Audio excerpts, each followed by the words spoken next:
اعوذ باللہ من الشیطان الرجیم پناہ مانگتا ہوں میں اللہ کی شیطان مردود سے۔ بسم اللہ الرحمن الرحیم شروع اللہ کا نام لے کر جو بڑا مہربان۔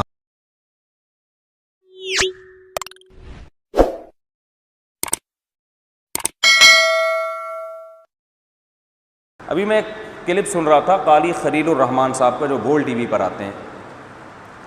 میری ان سے جب بھی ملاقات ہوئی، بہت احترام سے بات ہوتی ہے، گپ شپ ہوتی ہے۔ میرے سامنے انہوں نے کبھی کوئی ایسی فرقواریت والی بات نہیں کی ہے، تو میں بھی نہیں کرتا۔ ابھی میں ان کا ایک کلپ سن رہا تھا، اس میں انہوں نے ایک بات کہی کہ امام ابو حنیفہ تو 70-80 ہجری میں پیدا ہوئے، تو یہاں سے آپ امام ابو حنیفہ تک تو پہنچتے ہو صدیوں کا فاصلہ طے کر کے، تو 70 سال کا اور رہ گیا، تو ڈائریکٹ نبی تک کیوں نہیں چلے جاتے؟ 70 سال رہ گئے،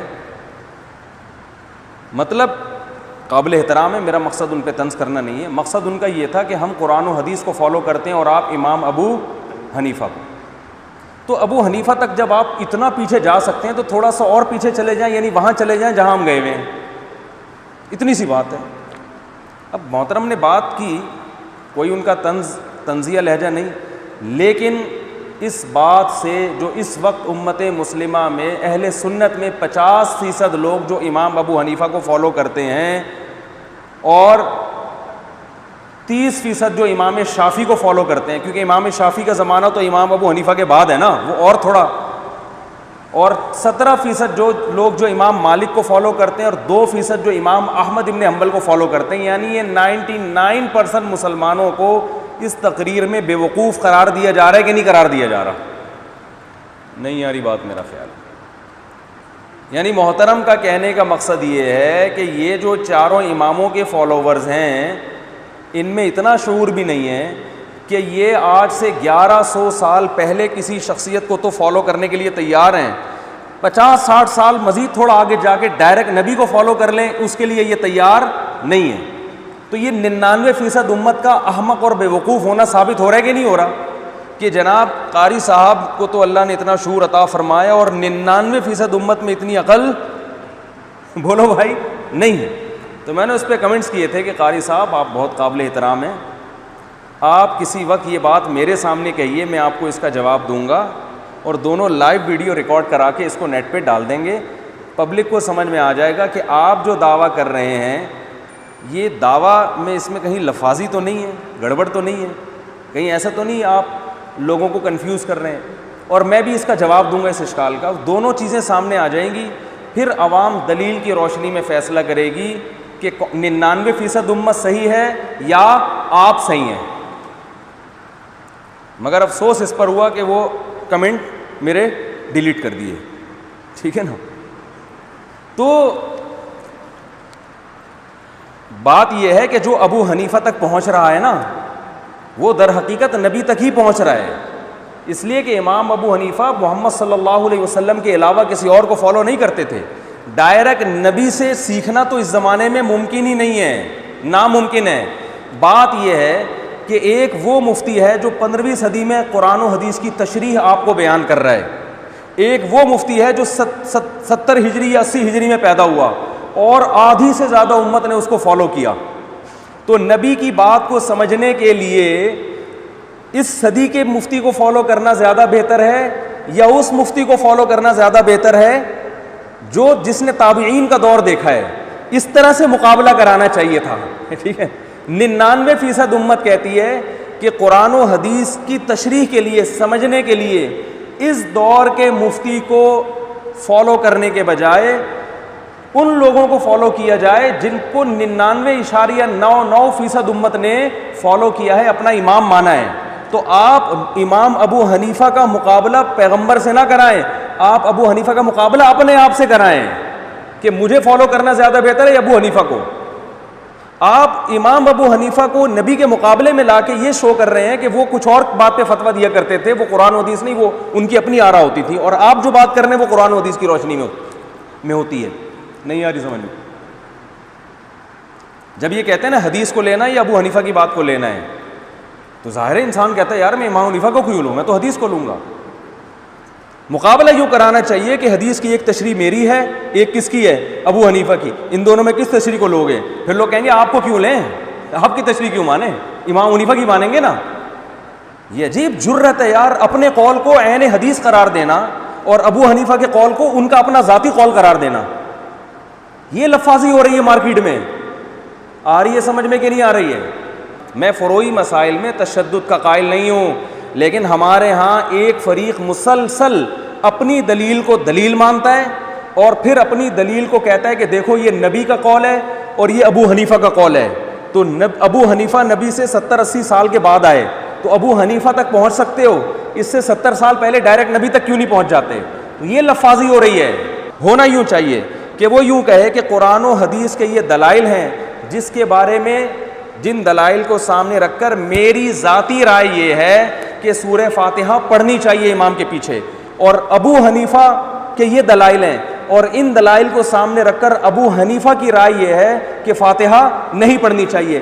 اب بتاؤ قرآن و حدیث کی وہ تشریح مانو گے جو 15ویں صدی میں کر رہا ہوں, یا وہ تشریح مانو گے جو 80 ہجری میں پیدا ہونے والے تابعین کی زیارت کرنے والے اور وہ مجتہد جن کو 50% امت نے فالو کیا ہے ان کی تشریح کو معتبر مانو گے؟ تو فوراً انسان کہے گا بھائی ہم ابو حنیفہ کو آپ پر ترجیح دیتے ہیں. مگر اسٹائل یہ نہیں ہوتا, اسٹائل یہ ہوتا ہے کہ یہ حدیث ہے اور یہ قول ابو حنیفہ ہے, کس کو مانو گے؟ تو ظاہر ہے جب نبی کی بات اور ابو حنیفہ کی بات آئے گی تو انسان کہے گا میں تو نبی کو مانوں گا. تو یہ لفاظی ہو رہی ہے, آپ کی تشریح اور ابو حنیفہ کی تشریح میں اختلاف ہو رہا ہے. ابو حنیفہ کے قول میں اور حدیث میں اختلاف نہیں ہو رہا. حدیث کی ایک تشریح ابو حنیفہ کر رہے ہیں, ایک آپ کر رہے ہو. آپ اپنی تشریح کو نبی کا قول قرار دیتے ہو اور ابو حنیفہ کی تشریح کو ان کی ذاتی رائے قرار دیتے ہو. یہ عجیب بات ہے کہ آپ کو تو نبی کو فالو کرنے کا شوق ہے, نبی کے مقابلے میں اپنی ذاتی رائے پیش کرنے کا شوق نہیں ہے, اور ابو حنیفہ جو تھے وہ نبی کے قول کے مقابلے میں اپنی ذاتی آرا پیش کیا کرتے تھے. تو اس طرح کی سوچ سے امت مجتہدین سے بدگمان ہوگی کہ نہیں ہوگی؟ سمجھ میں آ رہی ہے بات کہ نہیں آ رہی ہے؟ تو یہ چل رہا ہے یوٹیوب پہ بس جو اٹھ کے. تو اختلافی مسائل میں ہم شدت کے قائل نہیں ہیں, ہم تو اس کے قائل ہیں دوسرے کے دلائل کو بھی ہم دلیل مانتے ہیں, ہم کہتے ہیں یہ بھی اختلاف ہے وہ بھی اختلاف. لیکن ایک طبقہ اس امت میں توڑ پیدا کر رہا ہے قرآن و حدیث کا لیبل لگا کے, اور وہ کہتا ہے ہم جو کہتے ہیں وہ عین قرآن عین حدیث ہے, حنفی جو کہتے ہیں یہ ابو حنیفہ کی اندھی تقلید ہے. سمجھ میں آ رہی ہے بات؟ اور ان کے فالوورز اپنے مجتہد کی اندھی تقلید کر رہے ہوتے ہیں کیونکہ دوسرے کی دلیل سننے کے لیے تیار نہیں ہوتے, سنتے ہیں تو انہوں نے فیصلہ کیا ہوتا ہے اس پہ رد ہی کرنا ہے. ایک صاحب میرے پاس آئے کہ رفع الیدین سے بحث کرنے لگے. میں نے کہا پھر تو حدیث میں یہ بھی آتا ہے, سنن نسائی کی حدیث ہے کہ 2 سردوں کے درمیان نبی نے رفع الیدین کیا ہے. کہہ رہے وہ ضعیف ہے. میں نے کہا آؤ بیٹھو اس پہ بات کرتے ہیں, میں ثابت کروں گا کہ وہ ضعیف نہیں ہے. ناصر الالبانی نے اس کو صحیح قرار دیا ہے. کہہ رہا نہیں وہ ضعیف ہے. نئی بات کی بھاگ گئے. تو یہ اندھی تقلید ہے کہ نہیں ہے؟ دلائل سے بات کرنی ہے تو پھر پورا ایک موضوع میں گھسو, اندر تک جاؤ, ایک موضوع میں اچھی طرح گھس کے اس کی گہرائی میں جا کے پھر آپ کی تحقیق کا پتہ چلتا ہے. یک طرفہ دلائل سننے سے تحقیق نہیں ہوتی. تو آج بھی بہت سے لوگ قرآن و سنت کا لیبل لگاتے ہیں. قاری خلیل صاحب سے مجھے یہ توقع نہیں تھی کہ 99% امت جو چاروں ائمہ میں سے کسی کی تقلید کر رہی ہے ان کو اس طرح سے محترم نے گمراہ قرار دیا ہے. تو میں نے قاری صاحب سے کہا کبھی بیٹھیں چھاؤں میں آئیں ہم سے بھی بات کریں, ٹھیک ہے نا. تو ہم تو قاری صاحب کا بھی احترام کرتے ہیں, ہماری نظر میں اہل حدیث بھی اہل سنت میں داخل ہیں بشرطے کہ اعتدال کا راستہ اختیار کریں.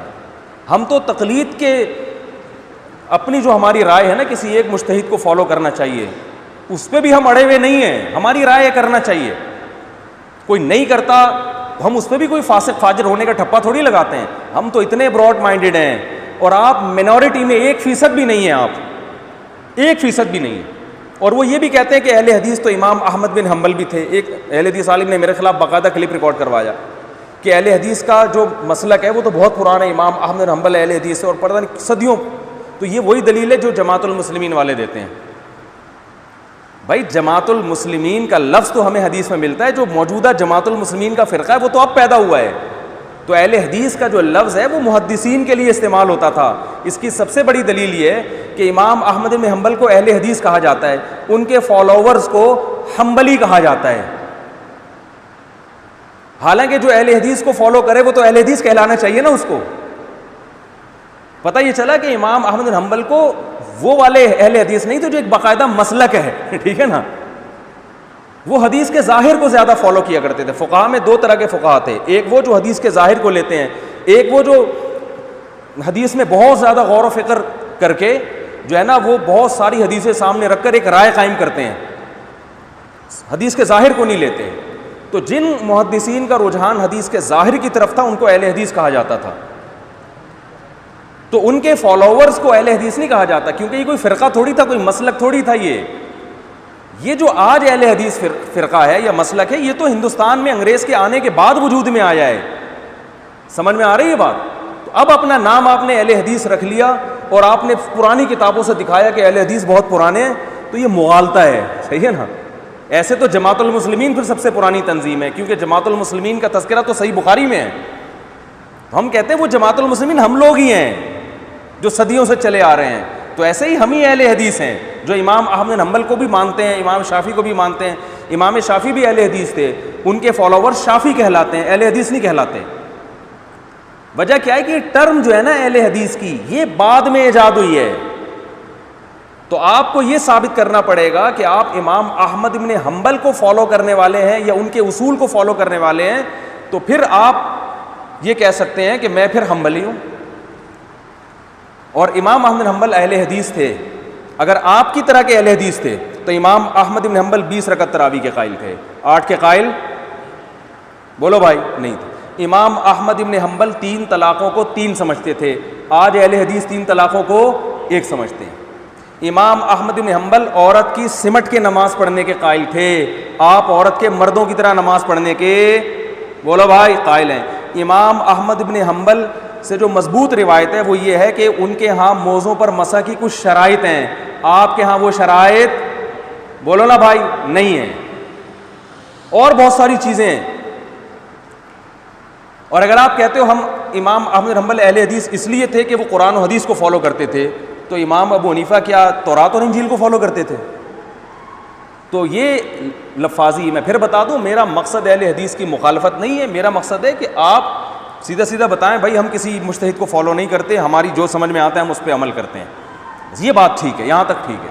لیکن یہ کہنا اپنے آپ کو درست ثابت کرنے کے لیے غلط دلائل دینا، یہ دلائل نہیں ہے. اور پھر میں بتا دوں تاکہ اعتدال کی بات رہے کہ اہل حدیث میں جہاں کچھ گڑبڑیں ہیں تو یہ میرا مقصد ہرگز نہیں ہے کہ باقی سارے دودھ کے دھلے ہوئے ہیں، کہ میں باقیوں کو کہہ رہا ہوں کہ وہ ان میں کوئی خرابی نہیں ہے. جو حنفی ہیں، جو امام حنیفہ کی طرف اپنے آپ کو منسوب کرتے ہیں، وہ سارے تھوڑی دودھ کے دھلے ہوئے ہیں، کچھ گڑبڑیں ان میں بھی ہیں. تو میرا مقصد کسی ایک فرقے کو ملامت کرنا اور دوسرے کو کہنا کہ یا میں جس فقہ حنفی کو فالو کرتا ہوں اس میں سارے سیٹ ہیں، ایسا نہیں ہے. ان میں الگ ٹائپ کی برائیاں ہیں، ان میں الگ ٹائپ کے مسائل ہیں، سب میں نہیں ہیں. جیسے اہل حدیث میں بھی سب میں نہیں ہوتے، یہاں بھی بہت ساری چیزیں ہیں جو میں بیانات میں بتاتا رہتا ہوں. تو بس مقصد میرا اس پوری تقریر کا یہ ہے کہ لیبل کو نہ دیکھو، اس زمانے میں لیبل کو مت دیکھو کہ کون قرآن و حدیث کا لیبل لگا رہا ہے، کون مسجد کا لیبل لگا کے. مسجدوں میں آپ کو پتہ ہے ایسا بھی ہوتا ہے کہ مسجد میں آپ ایک مسجد بناتے ہو، آج بھی ہو رہا ہے، بہت نمازی آ رہے ہیں، بلا وجہ اس کے ساتھ ہی کوئی دوسری مسجد بنا کے کھڑا ہو جاتا ہے تاکہ یہاں کے نمازی ٹوٹ جائیں. تو ہے تو یہ بھی مسجد، مگر اس کے پیچھے اچھے مقاصد نہیں. اور ہو رہا ہے کہ نہیں ہو رہا؟ ایسا ہوتا ہے بھائی. ایک محلے میں ایک مسجد ہے، فوراً آپ نے اگلی گلی میں دوسری مسجد بنا لی. تو جب ضرورت نہیں ہے تو کیوں بنا رہے ہو؟ صرف اس لیے کہ میرے مریدین ادھر کیوں جا رہے ہیں. ٹھیک ہے نا؟